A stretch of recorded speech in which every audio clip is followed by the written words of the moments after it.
paz do Senhor, amados irmãos. Eu sou Elizabeth Couto e nós estamos aqui com as nossas irmãs para comentarmos a lição de número 9.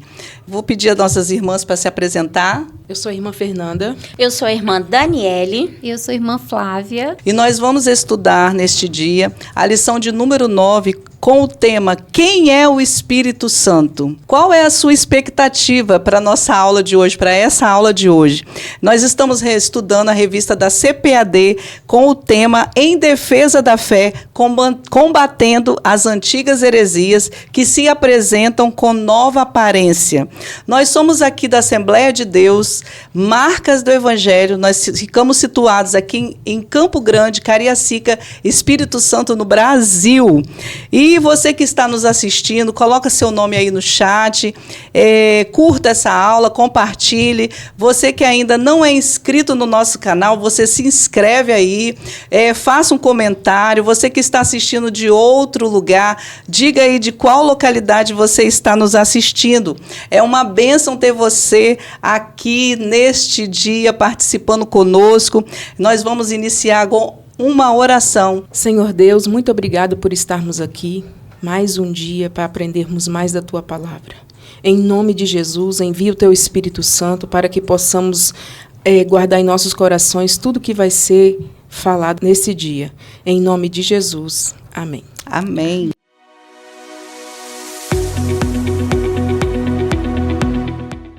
A paz do Senhor, irmãos. Eu sou Miriam. Eu sou o evangelista Isaías. E nós estamos aqui para fazer a leitura bíblica em classe. Texto áureo. Ora, este Senhor é o Espírito. E onde está o Espírito do Senhor, aí há liberdade. 2 Coríntios, capítulo 3, versículo 17. Verdade prática.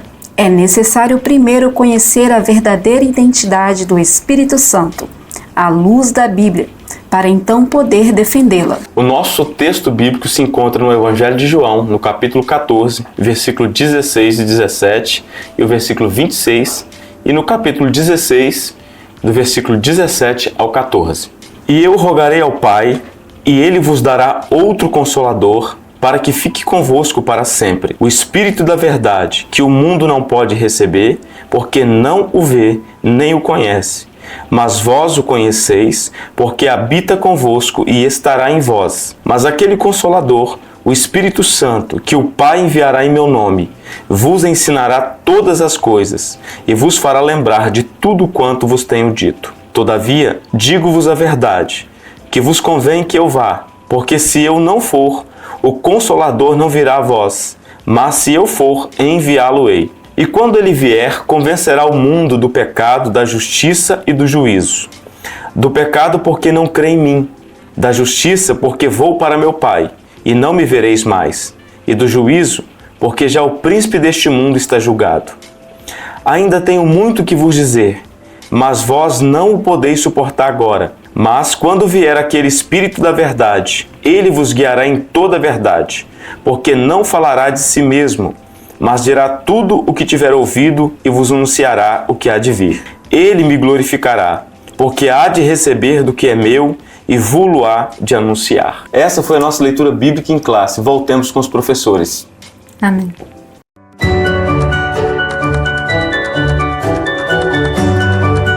Sabemos que o Espírito Santo, ele é Deus. Em um dos concílios, que é o concílio de Nicéia, foi estudado, pesquisado, sentaram todos para discutir sobre a Trindade.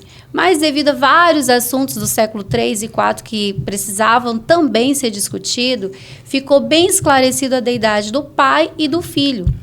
Entendendo que a essência mesma, o poder, a substância, tal o Pai como o Filho são iguais, da mesma essência, da mesma substância. Porém, o Espírito Santo não ficou tão esclarecido para aqueles que estavam participando daquela reunião. E durante 50 anos, houve uma oportunidade, uma grande brecha devido a isso, para se formar e surgir muitas heresias, o qual a gente pode conhecer heresias até mesmo nos dias atuais, nos dias de hoje, heresias daquela época só veio aumentando. Concílio de Constantinopla, onde foi discutido que o Espírito Santo também é Deus. O Espírito Santo não é uma força qualquer. O Espírito Santo, ele é Deus. Assim como o Pai, como o Filho. E não por ser a terceira pessoa da Trindade que ele tem menos poder. O outro Consolador. Jesus ele estava ali preparando os seus discípulos para a sua partida, conforme João 14:16, diz assim: e eu rogarei ao Pai, e ele vos dará outro Consolador, a fim de que esteja para sempre convosco. Em outras palavras, Jesus dizia aos seus discípulos que estava voltando para o Pai, mas que continuaria cuidando da igreja pelo seu Espírito Santo, seu Paracleto, um com ele que teria o mesmo poder para preservar o seu povo. O outro, que no grego é a palavra allos, que significa outro da mesma natureza, da mesma espécie e da mesma qualidade. Segundo o dicionário do Robertson, é outro da mesma classe, alon, né?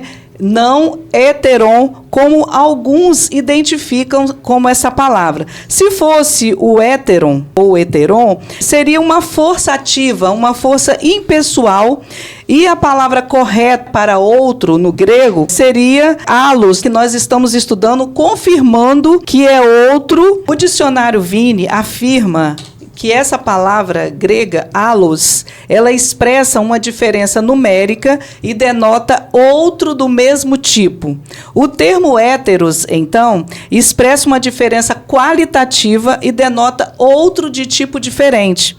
Cristo prometeu enviar outro Consolador. A palavra correta é allos, outro como ele, e não héteros. Né? Em João 14:16, está bem confirmado esta palavra no original grego, allos. O Espírito Santo, ele é, portanto, alguém como Jesus, da mesma substância, glória e poder. O Consolador, ele é enviado pelo Pai, em nome de Jesus, para ensinar os discípulos, para fazer lembrar tudo o que o Filho ensinou e para testificar dele. Então, não é possível uma força ativa e impessoal ser enviada em nome de alguém tendo tais atributos. Ainda em João 14:17, diz assim: o Espírito da verdade, que o mundo não pôde receber, porque não o vê, nem o conhece. Vós o conheceis, porque ele habita convosco e estará em vós. O Espírito Santo é chamado de Espírito ou Espírito da verdade, porque ele vem de Deus e representa a verdade de Deus, a fonte de toda a verdade. O nosso Deus é a fonte de toda a verdade. Ele é a revelação especial e iluminação da verdade do próprio Jesus. Em sua própria pessoa, ele é a verdade, sendo que por seu intermédio que os homens estão sendo transformados diariamente.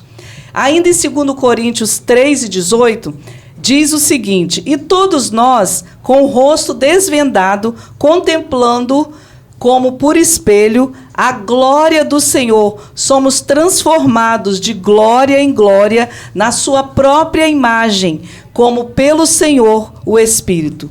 O Espírito Santo continua operando invisível, convencendo o homem do pecado, glória a Deus, testificando a respeito da retidão, iluminando a consciência do homem, dirigindo a atenção de todos os homens para a pessoa de Jesus, de que existe um juízo e uma recompensa eterna. Paracleto. É bem verdade que o nome Consolador é uma tradução justa, porém traduz apenas uma parte da palavra Paracleto. Por quê? Porque essa palavra vai muito além. Em português, ela quer dizer o que defende e protege.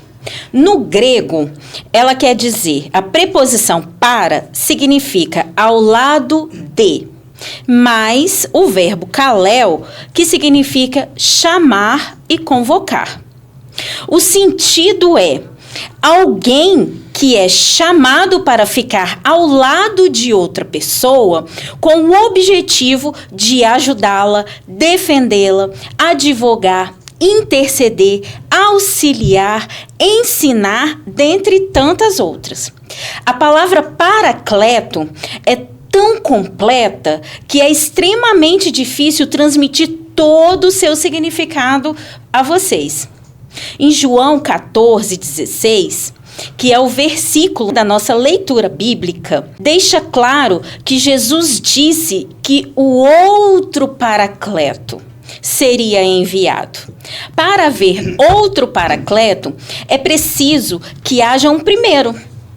Então, isso quer dizer que numa primeira aplicação, a palavra paracleto se refere ao próprio Jesus Cristo. E na sequência, acrescenta esse segundo paracleto, que é o Espírito da Verdade, João 14:17. Obviamente, essa é uma evidência clara da divindade do Senhor Jesus, pois ele se coloca claramente como igual ao Espírito de Deus. Isso quer dizer que se Jesus é Deus, o Espírito Santo também é. Se Jesus é uma pessoa, o Espírito Santo igualmente é. Ambos são verdadeiramente paracletos, iguais em poder, glória e majestade, pois juntamente com o Pai são um em essência. Então, quem é o paracleto? Para mim, para você, para a igreja do Senhor. Coloca aí no chat, comenta aí o que você acha que é o paracleto para você. Qual a experiência que você tem com o paracleto? Em João 14:26 fala assim: mas aquele Consolador, o Espírito Santo, que o Pai enviará em meu nome, esse vos ensinará todas as coisas e vos fará lembrar de tudo quanto tenho dito. Podemos concluir assim que o Espírito Santo é para nós e para a Igreja de Deus hoje tudo o que Jesus foi para os seus discípulos. Irmãos, se nesse tempo que se chama hoje há algum poder de Deus na igreja, é porque o Espírito Santo está no meio dela. Se a igreja ela é capaz de operar qualquer milagre espiritual, é através do poder do Espírito Santo. Se há alguma luz em sua doutrina, se há alguma vida em seu ministério, se há alguma glória rendida a Deus, se há algum bem entre os filhos dos homens, é inteiramente porque o Espírito Santo está com ela.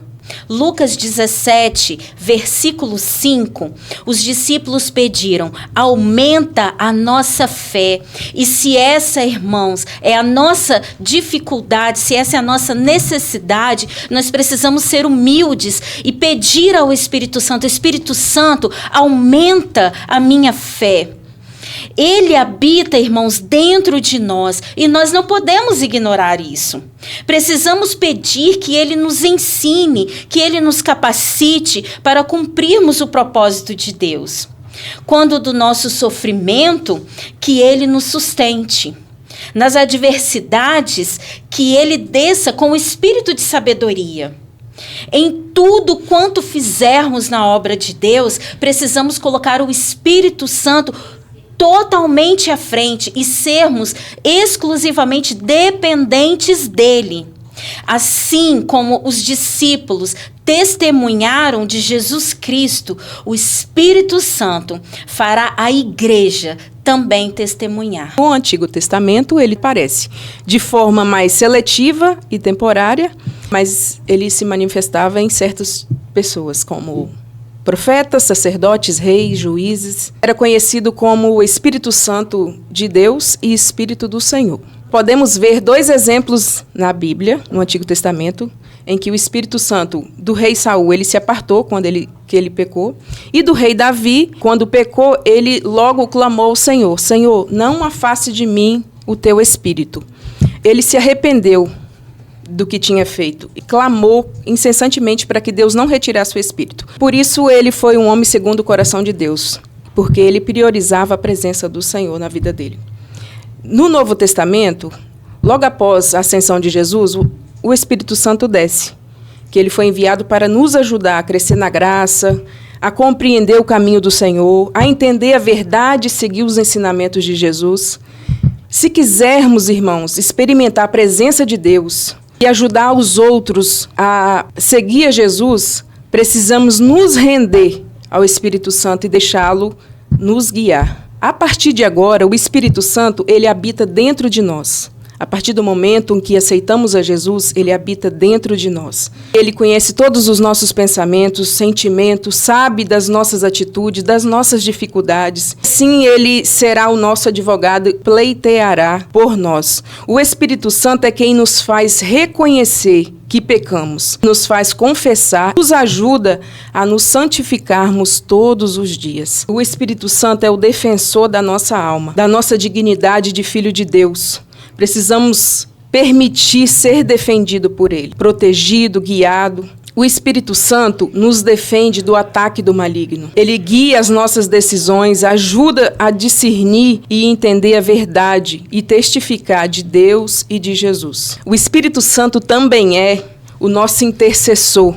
Ele assegura que mesmo quando não sabemos pelo que orar e como orar, nossas orações estão alinhadas com a vontade de Deus. O Espírito Santo plenamente consciente da vontade de Deus e das nossas necessidades, comunica-se de maneira que está muito além da articulação humana. Nós não sabemos orar, irmãos, mas o Espírito Santo ele está conosco para isso, para nos ajudar a orar, a saber como pedir. Ele faz isso diante de Deus por nós.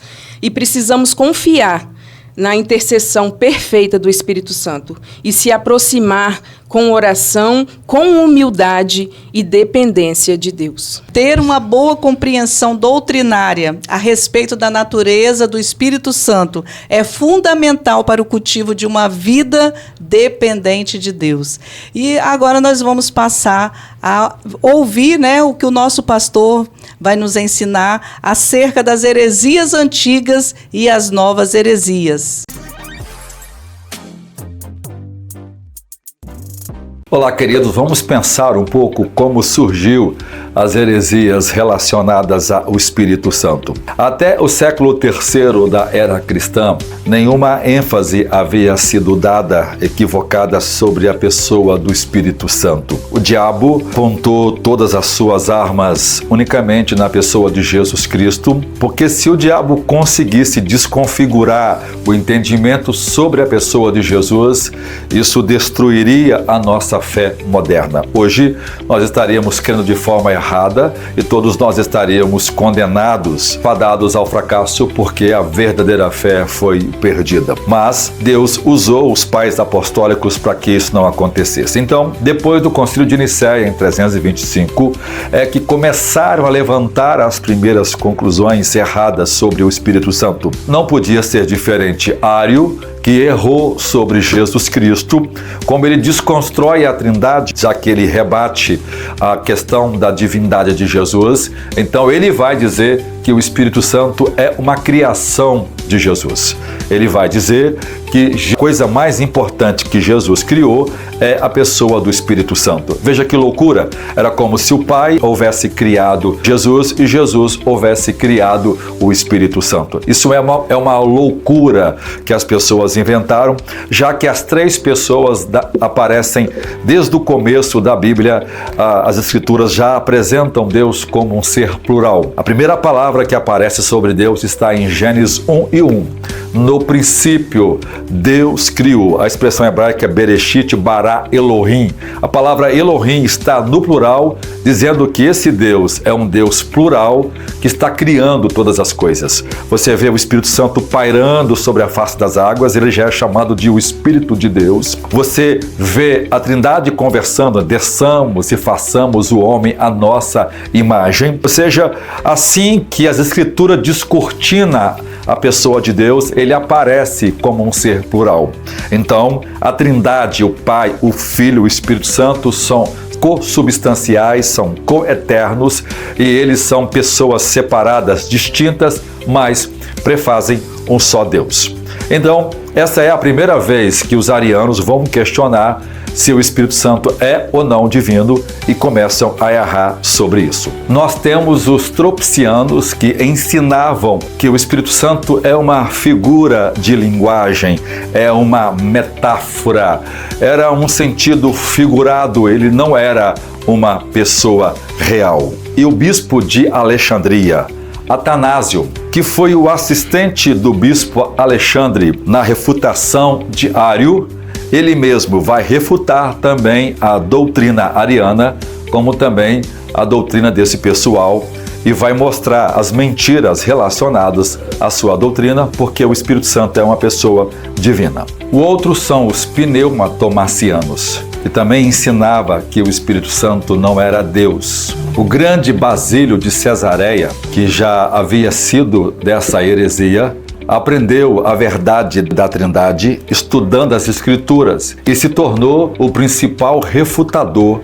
dessas mentiras sobre o Espírito Santo. Então, o Concílio de Nicéia em 325 e o Concílio de Capadócia em 381 e o Concílio de Constantinopla em 450 reforçaram a ideia de que o Espírito Santo é Deus e que ele é uma pessoa divina da Trindade, refutando então todas aquelas ideias mentirosas sobre o Espírito Santo como uma força vital. Hoje nós temos as Testemunhas de Jeová, que não acredita na Trindade, não ensina a divindade de Jesus. Para os Testemunhos de Jeová, o Espírito Santo é uma força, não é real e não é uma pessoa. Eles traduzem a sua Bíblia, a Novo Mundo, que é uma versão das Testemunhas de Jeová, aonde está o Espírito Santo, eles traduzem como a força ativa de Deus. O texto de Atos 2 e 4, que diz que foram cheios do Espírito Santo, eles traduzem e foram cheios de Espírito Santo, como se fosse um líquido ou algo que enchesse o ambiente. Eles torcem o texto, eles mudam todos os textos das Escrituras para ensinar uma heresia e falar que o Espírito Santo não é Deus. Que o Senhor tenha misericórdia desses que não compreendem a mensagem da Trindade. O islamismo torce a mesma vertente, eles não acreditam na Trindade e torcem as palavras de Jesus em João, que diz que ele enviará o outro Consolador, o Espírito Santo, para que vos ensine todas as coisas. Então, eles torcem o texto e diz que Jesus está falando que vai enviar Maomé, que será o profeta que vai ensinar todas as coisas aos muçulmanos. Eles torcem o texto, distorcem a mensagem e distorcem a figura do Espírito Santo. Mas a Igreja verdadeira sempre creu na doutrina da Trindade: Pai, Filho e Espírito Santo. Um Deus, três pessoas, sem confundir as pessoas e sem separar as substâncias. Deus abençoe.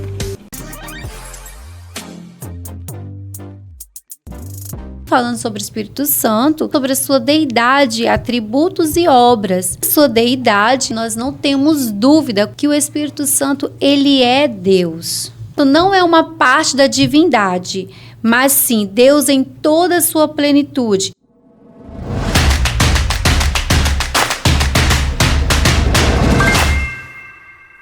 A paz do Senhor, irmãos. Meu nome é Larissa e hoje nós vamos conhecer um pouco mais da nossa fé.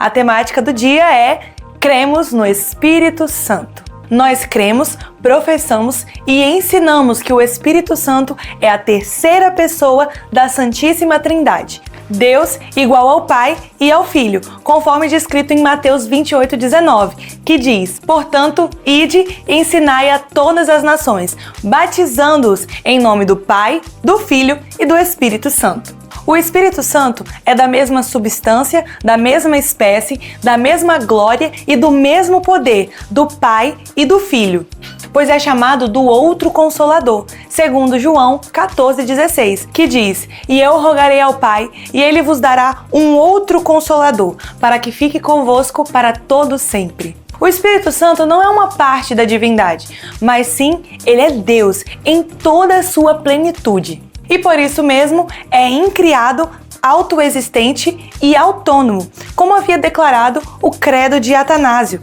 que diz: tal como é o Pai, tal é o Filho, tal é o Espírito Santo. O Pai é incriado, o Filho é incriado e o Espírito Santo é incriado. Mas não há 3 incriados, há apenas um incriado. Ele é o Espírito eterno e existe por si mesmo. Ele pertence à mesma essência e à mesma substância indivisível, eterna, do Pai e do Filho. Os homens e os anjos foram criados e dependem do Criador, mas ele, o Espírito Santo, não depende de nada. Ele é o Senhor. A Bíblia diz que o Senhor é o Espírito, como diz em 2 Coríntios 3,17. Por isso, de acordo com a declaração de fé das Assembleias de Deus, nós declaramos e nós ensinamos a deidade absoluta do Espírito Santo. Bom, meus irmãos, vamos ficando por aqui e eu espero que esses ensinamentos tenham sido valiosos para a sua vida. Até mais e Deus abençoe!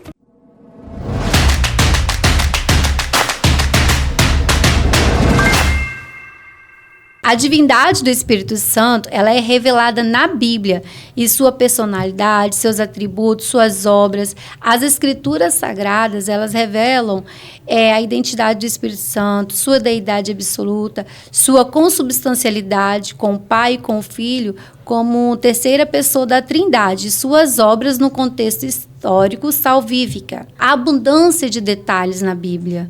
No que diz a respeito da sua personalidade e divindade e seu relacionamento com o Pai e com o Filho, a Bíblia também é bem clara que há uma personalidade, o Espírito Santo, que há um relacionamento entre o Pai, o Filho e o Espírito. Ele aparece literalmente desde Gênesis, na criação, no capítulo 1, versículo 2, e também vai toda a Bíblia até Apocalipse, capítulo 22, versículo 17, na redenção. O que foi dito acerca do Filho, ou mesmo se diz acerca do Espírito Santo, é Deus. Ele revela também nele os atributos exclusivos da divindade, bem como as obras de Deus. Mas essas passagens bíblicas são abundantes em referência ao Filho e também ao Espírito Santo. Deidade, conjunto. O Espírito Santo, ele é Deus, ele é único, ele é uma pessoa, não há dúvida da sua deidade. O Espírito Santo, ele é Deus. Quando Jesus fala com os discípulos, que nós vimos através desse versículo, o cenário ali era um cenário adverso. Jesus já sabia que viria sobre uma igreja um tempo de perseguição. Uma preocupação dele é de que o Espírito Santo, de demonstrar para os discípulos que o Espírito Santo habitaria dentro deles e supriria toda essa necessidade que eles depositavam no Senhor Jesus. E essa qualidade, esses atributos de Deus que tanto o Pai como o Filho e o Espírito Santo têm de forma igual, eles possuem, isso também é bem claro para nós que não existe como se fosse um menor e um maior. O Deus Pai é maior que o Deus Filho e maior do que o Espírito Santo. Não, todos eles compartilham das características, dos atributos, da majestade, grandeza, as obras, pode ver, de acordo com a palavra, eles compartilham desse poder. O Espírito Santo é um verdadeiro Deus. Ele é possuidor das características, ele tem as suas personalidades. A divindade do Espírito Santo é evidente por sua característica, por seu relacionamento com as outras pessoas da Trindade, pelos nomes divinos que lhes são atribuídos e pelas obras que ele realiza. A gente consegue identificar a ação do Espírito Santo também pelas suas obras. Um exemplo aí da natureza divina, que ele é eterno, a duração dele é infinita. Hebreus afirma, ele é o Espírito eterno, Hebreus 9,14. A sua onipresença, que está em Salmo 139, verso 7 ao 10, que Davi indagou, para onde me irei do teu Espírito, ou para onde fugirei da tua face? Uma das questões do Espírito Santo, que ele também é onisciente. Paulo descreve em 1 Coríntios 2,11 a sua onisciência, Romanos 8, 26 e 27 também, que fala ali sobre os pensamentos, que ele sabe os nossos pensamentos. Pedro, quando dirigiu a Ananias, ele disse, você está mentindo ao Espírito Santo. Paulo, ele salientou ao afirmar que estamos a ser transformados na imagem de Cristo pelo Espírito Santo. Então, é o Espírito Santo que nos transforma a imagem de Cristo. É interessante também em Romanos, quando Paulo, ele dá esse título de Senhor. Os imperadores romanos e os faraós do Egito não permitiam que seus subtítulos usassem o termo Senhor quando se dirigiam a eles, enquanto eles não tivessem condição de ter esse título oficialmente, a posição de divindade. Esse costume afirma o fato de que quando Paulo se referiu ao Espírito Santo como Senhor, ele estava reconhecendo sua divindade. Coríntios 13, a bênção apostólica fala: a graça do Senhor Jesus Cristo e o amor de Deus e a comunhão do Espírito Santo. Gênesis 1, 26, Deus declara: façamos o homem à nossa imagem conforme a nossa semelhança. Outro exemplo aí da divindade do Espírito Santo. Isaías 6, 1 e 8 e Atos 28, 25 e 27, o mesmo Javé de Isaías é chamado de Adonai. Depois disso, ouvi a voz do Senhor que dizia: a quem enviarei e a quem há de ir por nós? Que é identificado como Espírito Santo no Novo Testamento, em Atos 28, 25 e 27. Esta passagem é uma citação de Isaías. O que Paulo está falando é uma passagem de Isaías 8, 10, versículo 8 e 10. É um comentário sobre este texto, que está no capítulo 4, sobre a Trindade, que no versículo 8 o profeta afirma que Adonai falou com ele, e Paulo afirma ser o Senhor, o próprio Espírito Santo. Paulo declarando sobre o texto de Isaías, Ezequiel 8:3, a mão do Senhor Deus, mão de Javé, o Deus de Israel, sobre o Espírito Santo atuando. Versículo 3 fala: o Espírito me levou. 1 Coríntios 3,16, o Espírito de Deus. Então, isso é para deixar bem claro para a gente, irmãos, que o Espírito Santo, ele atuou no Antigo Testamento, no Novo Testamento, em toda a Bíblia. Sempre vem mostrando que o Espírito Santo não esteve ausente no Antigo Testamento.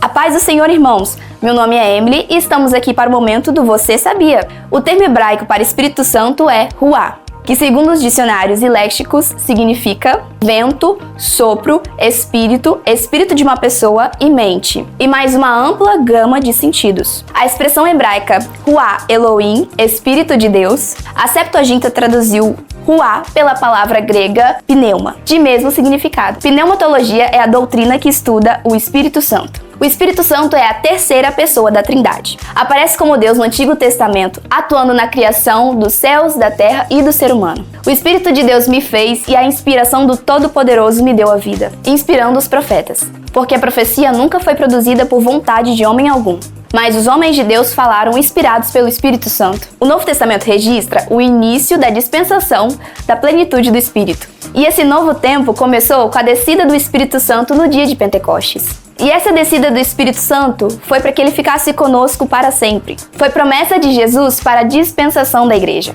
A sua manifestação pode ser classificada em duas etapas: antes do Pentecostes, na vida de Jesus, e depois na vida da igreja. Ele atuou na concepção virginal de Jesus no ventre de Maria e em todo o ministério terreno de Jesus. No Evangelho de João, do 14 ao 16, há um estudo profundo e rico sobre a personalidade e deidade do Espírito Santo, bem como sua missão, que pode ser vista perfeitamente na vida dos apóstolos, principalmente de Paulo no livro de Atos e na vida da igreja, no dia a dia dos pentecostais. E foi isso, irmãos, o nosso momento do Você Sabia. Espero que você tenha conhecido mais sobre o Espírito Santo. Agora vamos voltar para as nossas professoras. Ouvimos sobre a deidade, divindade do Espírito Santo. Foi colocado para nós sobre os atributos também divinos do próprio Jesus sendo designados para o Espírito Santo. A divindade do Espírito Santo ela é revelada na Bíblia também nesses atributos divinos, que inclusive já foram citados, que ele é onipotente. Romanos 15, 19 diz o seguinte: pelo poder dos sinais e prodígios e pela virtude do Espírito de Deus, de maneira que desde Jerusalém e arredores até ao Ilírico tenho pregado o evangelho de Jesus Cristo. Então aqui está confirmando o poder do Espírito Santo. Em Zacarias 4:6, o profeta Zacarias, e respondeu-me dizendo: esta é a palavra do Senhor a Zorobabel, dizendo: não por força nem por violência, mas sim pelo meu Espírito, diz o Senhor dos Exércitos. O Espírito Santo é fonte de poder e milagres, conforme está registrado na palavra de Deus. Ele é onipresente, que é um atributo incomunicável de Deus, presente na terceira pessoa da Trindade. Salmo 139, 7, 9. Para onde eu irei do teu Espírito? Para onde eu fugirei da tua face? Se subir ao céu, lá tu estás. Se fizer no inferno a minha cama, eis que tu ali estás também. Nós vemos aqui a onipresença do Espírito Santo. Ele é onisciente, ele é conhecedor do coração do homem. Em Ezequiel 11:5 diz: caiu, pois, sobre mim o Espírito do Senhor. Ele é onisciente porque ele conhece o coração do homem. Essas são as características, né, inerentes ao próprio Deus, ao próprio Senhor Jesus. E o Espírito Santo, ele tem as suas características da sua personalidade, que são qualidades pessoais. Ainda em Romanos 8, 26, 27 diz: e da mesma maneira também o Espírito ajuda as nossas fraquezas. Esta é uma qualidade pessoal de ajudar, porque não sabemos o que havemos de pedir como convém, mas o Espírito intercede por nós com gemidos inexprimíveis. Ele intercede, é uma qualidade, é uma característica pessoal. É aquele também que examina os corações e sabe qual é a intenção do Espírito.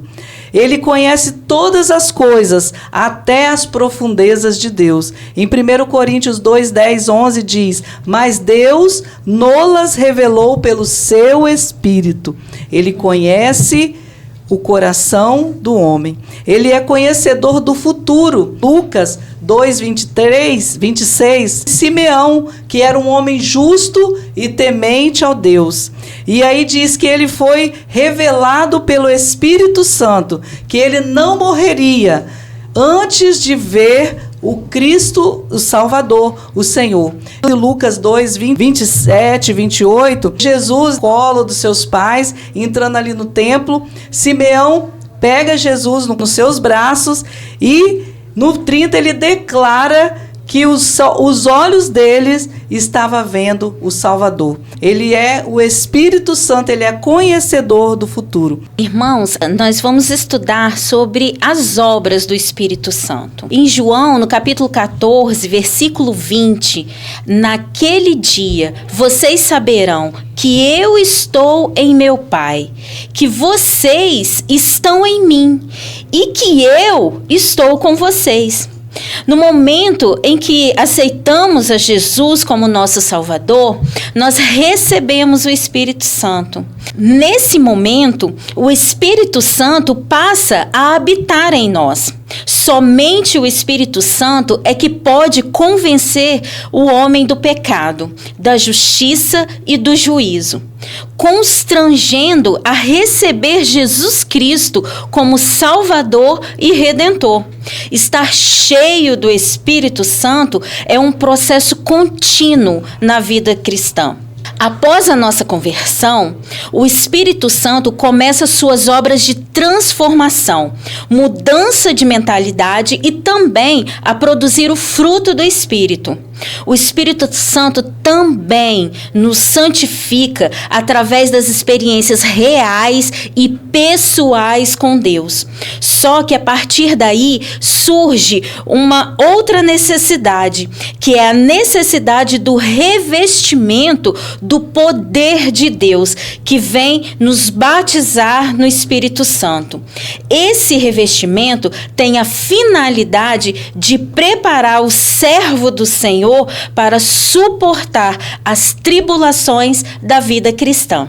E na medida que os traços do caráter divino são produzidos pelo Espírito Santo, ele se torna mais firme, constante e maduro espiritualmente. Por si só, o homem não tem condição nenhuma de produzir o fruto do Espírito. A sua inclinação natural é sempre produzir as obras da carne. Quando o servo do Senhor, por influência do Espírito Santo, consegue subjugar o poder do pecado e andar em comunhão com Deus, o próprio Espírito Santo implanta nos crentes a qualidade da personalidade de Deus.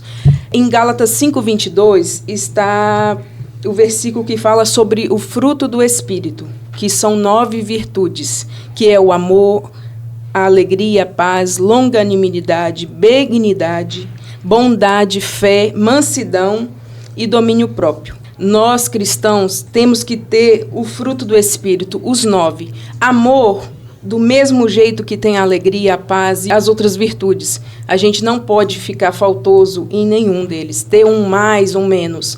Nós precisamos ter todos os 9. E por isso, todos os dias a gente tem que orar ao Espírito Santo para ele nos ajudar a sermos perfeitos diante do Senhor. A santificação é a principal obra do Espírito Santo. As 3 pessoas da Trindade são responsáveis pela salvação do homem. O Pai enviou o Filho. Jesus, por sua morte, nos redimiu. E o Espírito Santo tem a incumbência de nos santificar. Santificação é um processo progressivo na vida daquele que foi regenerado, convertido e justificado. No processo de santificação, o cristão ele é ensinado e moldado a viver cada vez mais para Cristo, numa vida de retidão conforme a vontade de Deus. Assim também, a santificação nos leva a morrer dia após dia para o pecado. Quando pecamos, sentimos por intermédio do Espírito Santo a nossa culpabilidade. Nos arrependemos e confessamos as nossas falhas. E por intermédio do sangue de Jesus, somos purificados de todo pecado. O Espírito Santo é o Senhor da igreja. O Espírito Santo, a partir do Pentecoste, assumiu a direção da igreja. Com a sua infinita sabedoria, ele dirige os passos da eleita de Cristo, desde a fundação até o arrebatamento. Desde sempre, Satanás investe pesado contra a noiva do Cordeiro, mas nenhuma das suas investidas pode parar a igreja de Deus, pois o Espírito Santo a protege de todo mal e as portas do inferno não prevalecerão contra a igreja do Senhor. Ele garante que a marcha da igreja para a glória seja segura e confiante, porque não é conduzida simplesmente por seres humanos, mas é por uma pessoa divina, o Espírito Santo. Outra obra do Espírito Santo é o revestimento de poder. Há muito a ser ouvido e lido hoje sobre batismo no Espírito Santo. Existem vários entendimentos e opiniões teológicas. Alguns dizem que essa experiência foi só para a igreja primitiva e não para os crentes de hoje. Outros ensinam que uma pessoa recebe tudo o que Deus tem para ele no momento da conversão. Alguns pensam que o batismo é só sobre falar em línguas estranhas. Mas devemos basear toda a nossa crença nas Escrituras. O que a Bíblia tem a dizer sobre o batismo no Espírito Santo? O batismo no Espírito Santo faz o cristão se tornar um instrumento de Deus para realizar a sua obra. É uma promessa do Pai, um revestimento de poder e uma necessidade. Portanto, deve ser um desejo contínuo na igreja. O batismo no Espírito Santo é o revestimento que nos concede poder, não apenas sobre o pecado, mas também para testemunhar de Cristo. Nenhum crente pentecostal genuíno deve olhar para si mesmo como sendo superior a outro crente por ter recebido o batismo com o Espírito Santo. Se você, irmão, ainda não é batizado no Espírito Santo, busque com fé, pois esse revestimento também é seu. A evidência que o crente tem, como que eu vou saber se eu fui batizado com o Espírito Santo, né? Se eu recebi esse revestimento de poder? A evidência do batismo com o Espírito Santo é o falar em línguas estranhas, que é um dom espiritual. Irmãos, chegou a hora, né, maravilhosa, onde você vai deixar aí o Espírito Santo de Deus trabalhar também em seu coração com liberalidade, e você vai ofertar para a obra do Senhor, para o crescimento dessa obra. Então, oferta com amor, oferta com alegria, aquilo que o Espírito Santo tocar em seu coração, deixa Ele falar com você e não deixe de participar desse desafio. Venha participar conosco dos 1000 valentes. Quem são esses 1000 valentes? É você, querido irmão que está aí e pode participar. Aquele valor que Deus colocar no seu coração, você pode contribuir todos os meses com esse valor. Procura aí dessas ferramentas para você ofertar, para que nós possamos conquistar esse espaço. Então, contribui, participa dos 1000 valentes para a compra deste lugar maravilhoso que você está vendo aí na sua tela. Eu poderia estar em qualquer outro lugar, mas tua glória me atraiu, tua presença me atraiu. Tentei me esconder por medo de não viver, mas tua glória me atraiu, tua presença me atraiu. Deus, diga, é que a sarça pegou fogo e não se consumiu, e a voz que saiu dela um dia me atraiu, e o meu coração queimou até que descobriu que um dia com tua glória vale mais que 1000. É que a sarça pegou fogo e não se consumiu,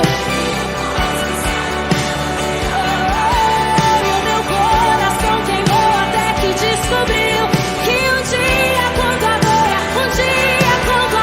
vale mais que 1000, mais pra mim que qualquer outro lugar, Jesus.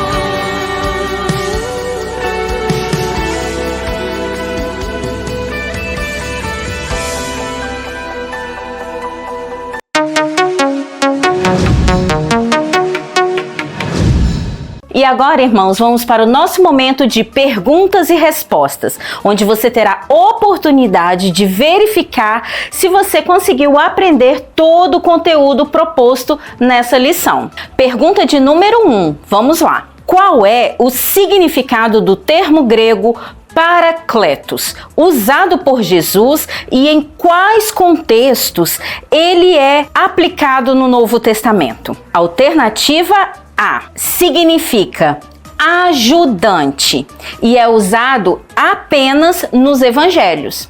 Alternativa B, significa força ativa e impessoal e aparece em diversos livros do Novo Testamento.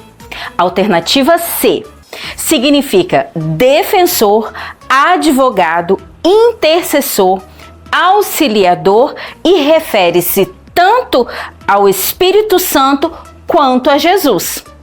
Alternativa D, significa outro de tipo diferente e é aplicado exclusivamente ao Espírito Santo no Evangelho de João. Tempo na tela.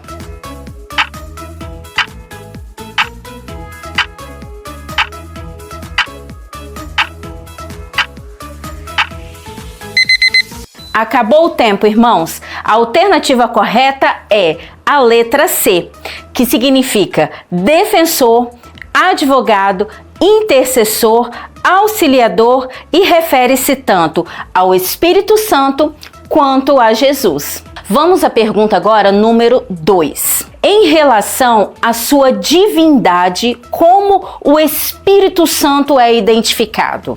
Alternativa A, como Deus, sendo identificado como Javé, o Deus de Israel, e compartilhando os atributos de obras divinas. Alternativa B, como uma força impessoal que age conforme a vontade de Deus. Alternativa C, como um mensageiro divino, com autoridade limitada. Alternativa D, como uma criatura celestial, criada para auxiliar a obra de Deus. Tempo na tela.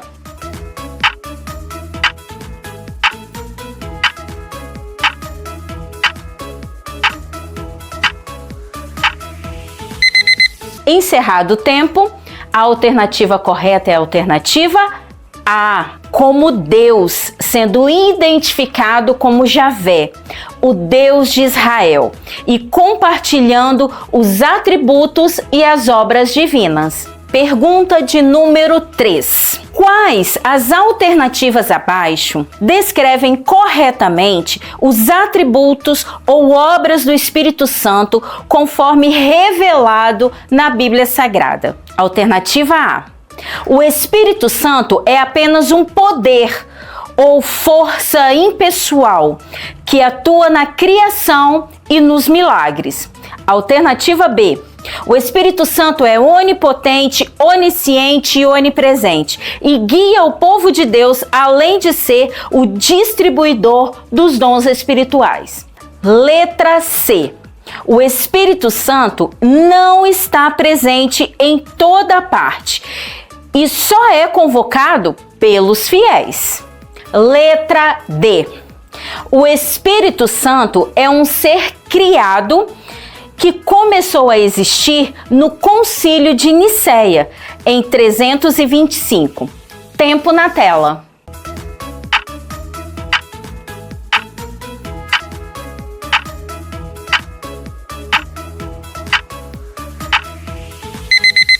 Finalizado o tempo, a resposta correta é letra B. O Espírito Santo é onipotente, onisciente e onipresente e guia do povo de Deus, além de ser o distribuidor dos dons espirituais. Quarta e última pergunta. Quais os principais grupos na antiguidade que negavam a divindade do Espírito Santo? Alternativa A, os intelectuais islâmicos e tropicianos. Alternativa B, os pneumatocianos, os arianistas e islâmicos. Alternativa C, os testemunhas de Jeová, os arianistas e tropicianos. Alternativa D, os arianistas, tropicianos e pneumatomacianos. Tempo na tela.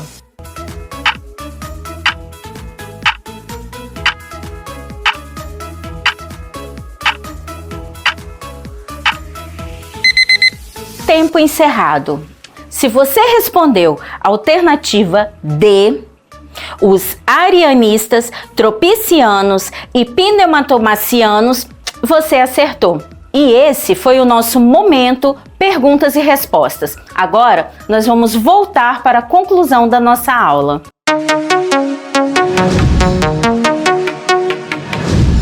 Chegamos ao final da nossa aula de hoje e cada uma de nós vai deixar uma frase aqui de conclusão. Eu quero deixar registrado que a doutrina do Espírito Santo é extremamente importante. Haja vista que em nossos dias há um número significativo de seitas e heresias que distorcem a perspectiva bíblica sobre a pessoa do Espírito Santo. A primeira investida dos hereges é tentar justamente desqualificá-lo em sua personalidade. Todavia, os atributos divinos relacionados ao Espírito Santo, bem como a sua capacidade de convencer o homem do pecado, da justiça e do juízo, são evidências bíblicas de que não estamos falando de uma força ativa, e sim de uma pessoa. Irmãos, o Espírito Santo, ele continuará a operar na igreja de Cristo até o arrebatamento. Tanto no coletivo como no individual, ele atuará na regeneração do ser humano, para a santificação e no revestimento de poder. Que possamos, dia após dia, buscá-lo mais e mais para sermos transformados. Que o Espírito de Deus nos guie no caminho da humildade, confissão de pecados, de arrependimento pelos nossos pecados e da fé em Jesus Cristo. E então nos encontraremos no céu para bendizer o Paracleto eterno com o Pai e o Filho para sempre. Que nós, irmãos, venhamos ter cuidado e não dar ouvidos a ensinamentos que tentam enfraquecer ou diminuir a deidade do Espírito Santo. Vamos agora finalizar com oração. Senhor Deus, nosso Pai, obrigada pela oportunidade que o Senhor nos deu de aprender um pouco mais sobre o Espírito Santo. E pedimos também, Espírito Santo, que o Senhor complete, que o Senhor ministre, que o Senhor tenha liberdade de ministrar essa palavra no nosso coração. Nós agradecemos a oportunidade e toda a experiência que nós vivemos com o Senhor até aqui. Em nome de Jesus, amém. Amém. A paz do Senhor, irmãos.